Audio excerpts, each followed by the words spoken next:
Japan. There was a time when the English, especially, liked to think of Japan as the Great Britain of the Pacific.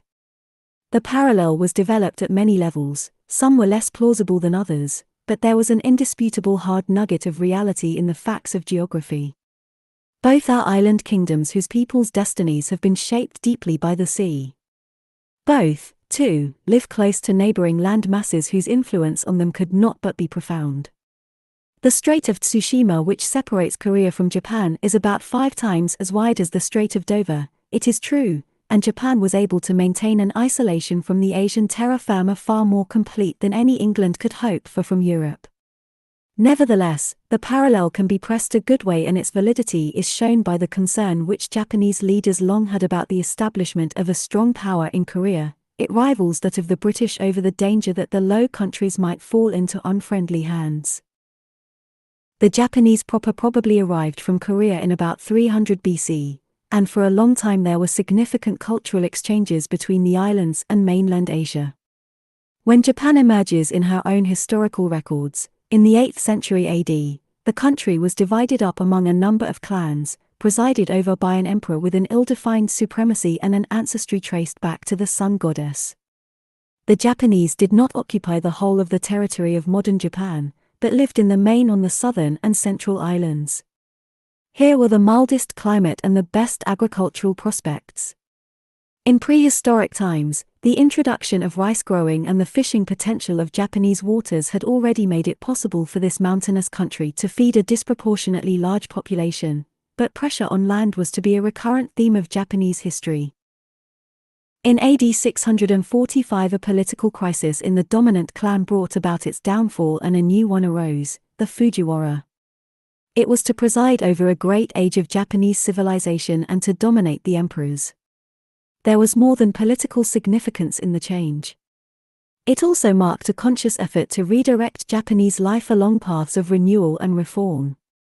The direction could only be sought from the guidance offered by the highest example of civilization and power of which the Japanese were aware, and possibly the finest in the world at that time, that of Imperial China, which was also an example of expanding menacing power.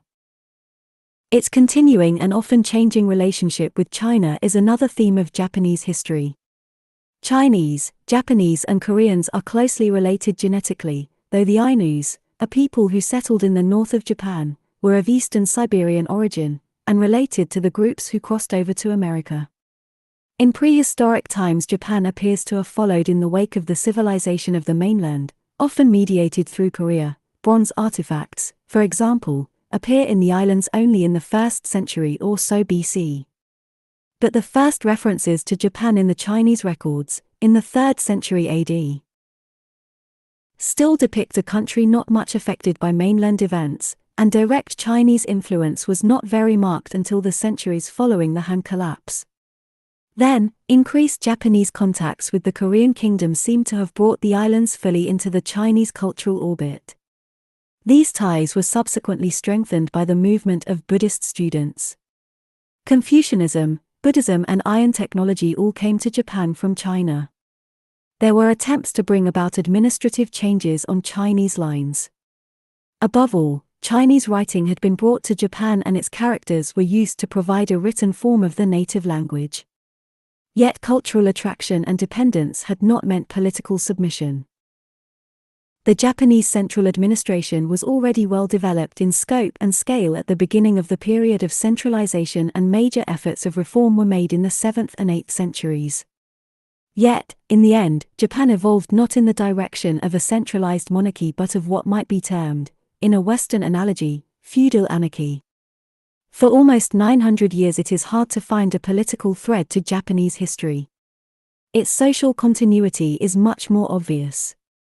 From the beginnings of the historical era, even down to the present day, the keys to the continuity and toughness of Japanese society have been the family and the traditional religion. The clan was an enlarged family, and the nation the most enlarged family of all. In patriarchal style, the emperor presided over the national family as did a clan leader over his clan, or, even, the small farmer over his family. The focus of family and clan life was participation in the traditional cult known as Shinto. Its ritual essence was the worship at shrines and in the family at the proper times of certain local or personal deities. This religious tradition upheld certain values and cosmological views, but it has no fixed doctrine, canonical scriptures, or even an identified founder. When Buddhism came to Japan in the 6th century, it was easily conjoined with this traditional way. The institutional coherence of Old Japan was less marked than its social unity. The emperor was its focus. From the beginning of the 8th century, though, the emperor's power was more and more eclipsed, and so, in spite of the efforts of an occasional vigorous individual, it remained until the 19th century. This eclipse arose in part from the activities of the would-be reformers of the 7th century, for one of them was the founder of the great Fujiwara clan. Over the next 100 years or so, his family tied itself closely to the imperial household by marriage. As children were frequently brought up in the household of their mother's family, the clan could exercise a crucial influence upon future emperors while they were children. In the 9th century, the chief of the Fujiwara was made regent for the emperor, who was an adult, and for most of what is called the Heian period, 794 to 1185, the name comes from that of the capital city, the modern Kyoto. That clan effectively controlled central government through marriage alliances and court office, its leaders acting in the emperor's name. The power of the Fujiwara did something to disguise the decline of the royal authority, but in fact the imperial clan was tending to become simply one among several which existed in the shade of the Fujiwara, each of them governing its own estates more or less independently. The displacement of the emperor became much more obvious after the passing of the power of the Fujiwara. The Kamakura period, 1185 to 1333, was so called because power passed to a clan whose estates were in the area of that name, and the bypassing of the imperial court, which remained at Heian, became much more obvious. It was early in the Kamakura period that there appeared the first of a series of military dictators who bore the title of shogun. They ruled in the emperor's name but in fact with a large degree of independence. The emperor lived on the revenues of his own estates, and as long as he acquiesced in the shogun's intentions he would have military power behind him. When he did not, he would be overruled. This eclipse of the imperial power was so different from what had occurred in China, the model of the 7th century reformers, that the explanation is not easy to see. It was complex.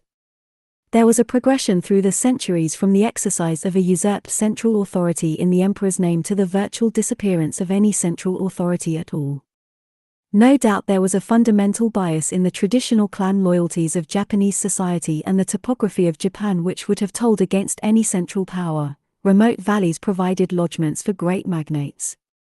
But other countries have met these problems successfully. The Hanoverian governments of 18th century Britain tamed the Scottish Highlands with punitive expeditions and military roads. A more specific explanation can be seen in the way in which the land reforms of the 7th century, which were the key to political change, were in practice whittled away by the clans with influence at court. Some of these exacted privileges and exemptions, as did some landholding religious institutions. The commonest example of the abuses which resulted from this was the granting of tax-free manors to noblemen who were imperial court officials by way of payment for carrying out their duties. The Fujiwara themselves were unwilling to check this practice. At a lower level, smaller proprietors would then seek to commend themselves and their land to a powerful clan in order to get assured tenure in return for rent and an obligation to provide service. The double result of such developments was to create a solid base for the power of local magnates while starving the central administrative structure of support from taxation. Taxes, in the form of a share of the crops, went not to the imperial administration but to the person to whom a manor had been granted. Such a civil service as existed, unlike the Chinese, was firmly reserved to the aristocracy. Not being recruited by competition, it could not provide a foothold for a group whose interests might be opposed to the hereditary noble families. In the provinces, posts just below the highest level tended to go to the local notables, only the most senior appointments being reserved to civil servants proper. No one planned that this should happen. Nor did anyone plan a gradual transition to military rule, whose origins lay in the need to make some of the families of the frontier districts responsible for defense against the still unsubbed Ainu peoples. Slowly the prestige of the military clans drew to their leaders the loyalties of men seeking security in troubled times. And, indeed, there was a need for such security. Provincial dissidence was visible from the 10th century. In the 11th there was clearly discernible an emerging class of manorial officers on the great estates. They enjoyed the real management and use of the lands of their formal masters and felt loyalties to the warrior clans in an elementary tie of service and loyalty. In this situation the Minamoto clan rose to a dominance which recreated central government in the early Kamakura period. In one way these struggles were a luxury. The Japanese could indulge in them because they lived in an island state where no foreign intruder was ever more than occasionally threatening. Among other things, this meant that there was no need for a national army which might have mastered the clans. Although she came near to it in 1945, Japan has never been successfully invaded, a fact which has done much to shape the national psychology.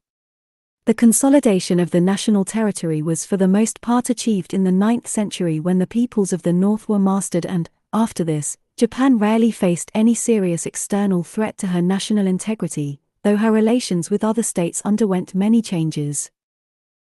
In the 7th century the Japanese had been ousted from Korea and this was the last time for many centuries that they were physically installed there. It was the beginning of a phase of cultural subservience to China, which was matched by an inability to resist her on the mainland. Japanese embassies were sent to China in the interests of trade, good relations and cultural contact, the last one in the first half of the 9th century. Then, in 894, another envoy was appointed. His refusal to serve marks something of an epoch, for he gave as his reason that China was too much disturbed and distracted by internal problems and that she had, in any case, nothing to teach the Japanese. Official relations were not resumed until the Kamakura period. There were exploratory gestures in the 13th century. They did not prevent the expansion of irregular and private trade with the mainland in forms some of which looked much like freebooting and piracy. It may have been this which did much to provoke the two attempted Mongol invasions of 1274 and 1281. Both retired baffled, the second after grievous losses by storm, the kamikaze. Or divine wind, which came to be seen in much the same light as the English saw the storms which shattered the Spanish Armada, and this was of the greatest moment in strengthening the belief which Japanese came to hold in their own invincibility and national greatness. Officially, the Mongols' motive had been the Japanese refusal to recognize their claim to inherit the Chinese pretensions to empire and to receive tribute from them. In fact, this conflict once more killed off the recently revived relations with China. They were not taken up again until the coming of Ming rule. By then the reputation of the Japanese as pirates was well established. They ranged far and wide through the Asian seas, just as Drake and his companions ranged the Spanish Main. They had the support of many of the feudal lords of the south and it was almost impossible for the shoguns to control them even when they wished to do so, as they often did, for the sake of good relations with the Chinese. The collapse of the Kamakura shogunate in 1333 brought a brief and ineffective attempt to restore real power to the emperor, which ended when confronted with the realities of the military power of the clans. In the ensuing period neither shogun nor emperor often enjoyed assured power. Until the end of the 16th century civil warfare was almost continuous. Yet these troubles did not check the consolidation of a Japanese cultural achievement which remains across the centuries a brilliant and moving spectacle and still shapes Japanese life and attitudes even in an era of industrialism. It is an achievement notable for its power to borrow and adopt from other cultures without sacrificing its own integrity or nature. Even at the beginning of the historical era, when the prestige of Tang art makes the derivative nature of what was done in Japan very obvious, there was no merely passive acceptance of a foreign style. Already in the first of the great periods of high Japanese culture, in the 8th century, this is apparent in Japanese painting and a poetry already written in Japanese. Though men for centuries still wrote works of art or learning in Chinese, it had something of the status long held by Latin in Europe.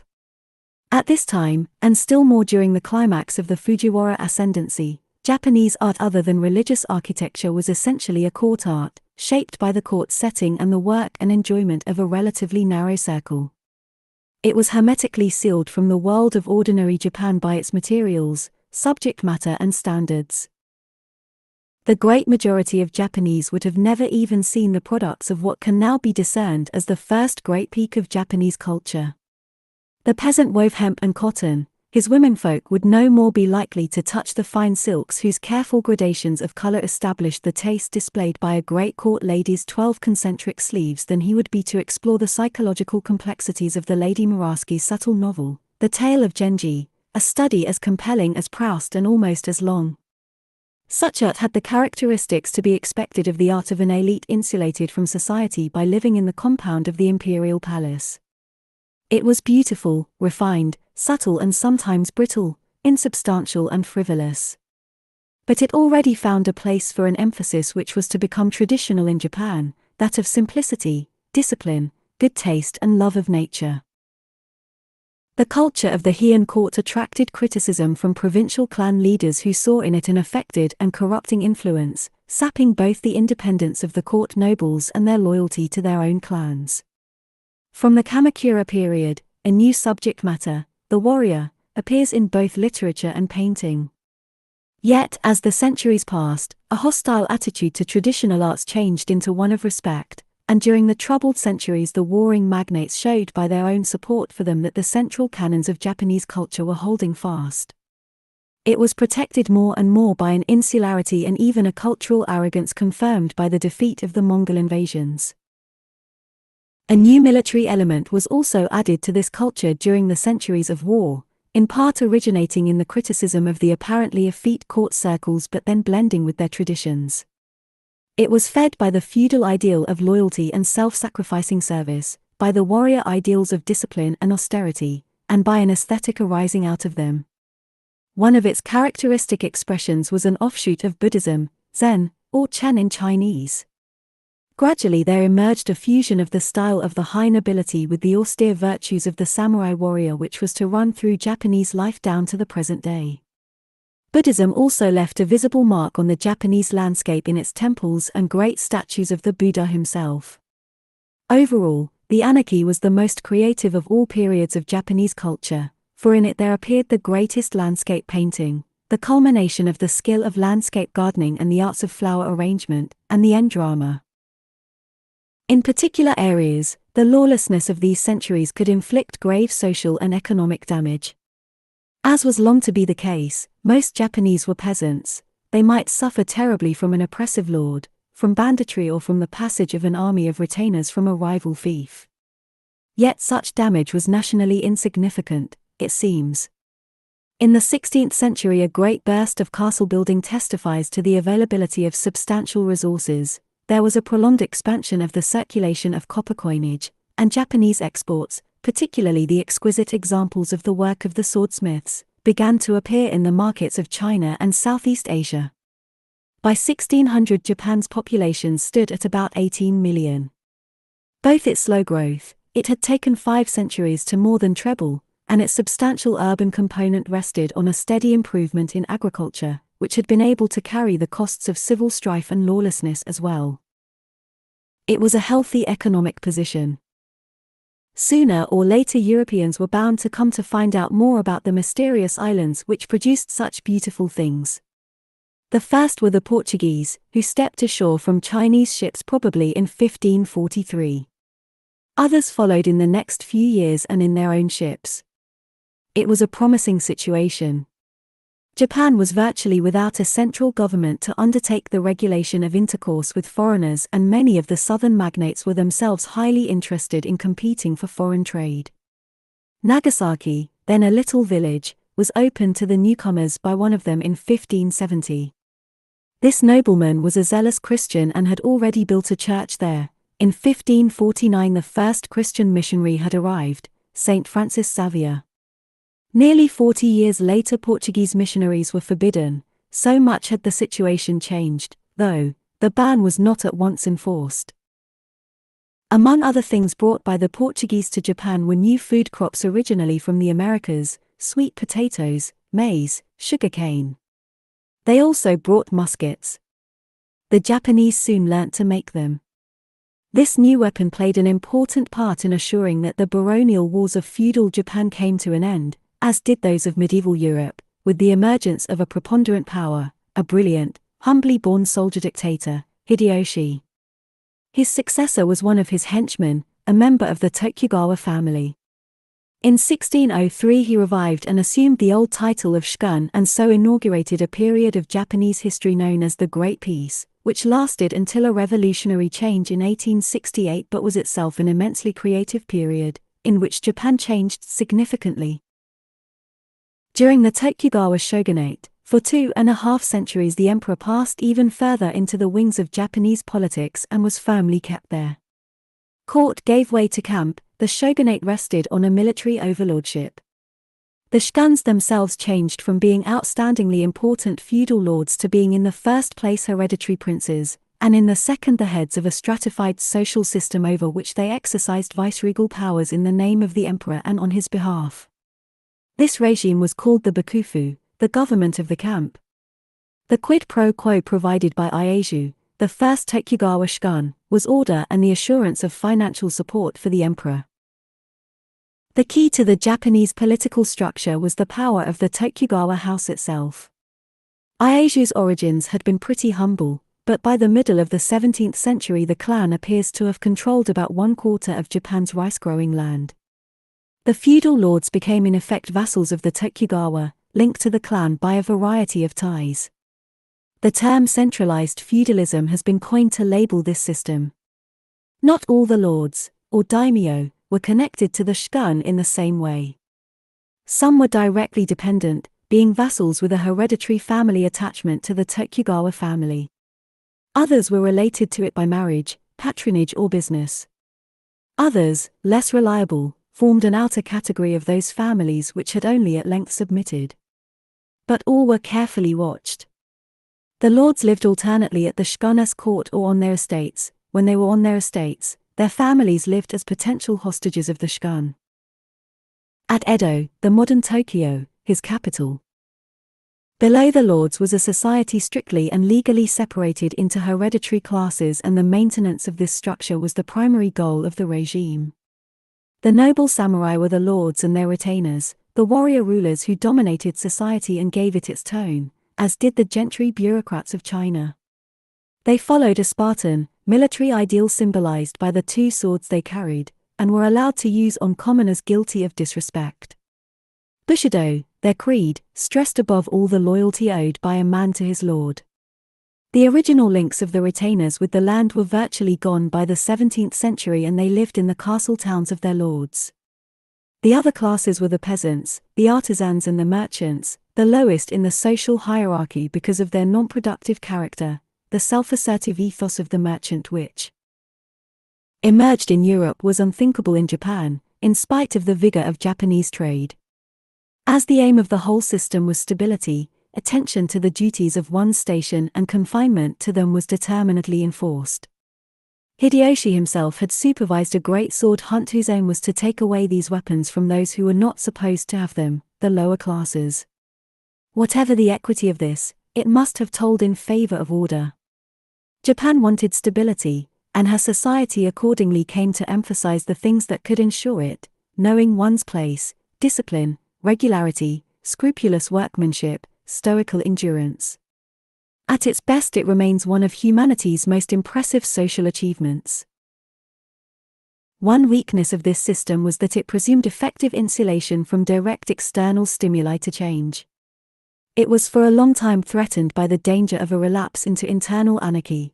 There were plenty of discontented daimyo and restless swordsmen about in 17th century Japan. But by then, too, one obvious external danger came from Europeans.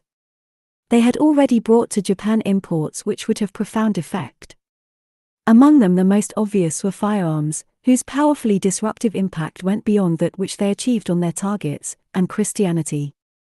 This faith had at first been tolerated and even welcomed as something tempting traders from outside. In the early 17th century the percentage of Japanese Christians in the population was higher than it has ever been since. Soon, it has been estimated, there were over 500,000 of them. Nevertheless, this state of affairs did not last. Christianity has always had great subversive potential. Once this was grasped by Japan's rulers, a savage persecution began. It not only cost the lives of thousands of Japanese martyrs, who often suffered cruel deaths, but brought trade with Europe almost to an end. The English left and the Spanish were excluded in the 1620s.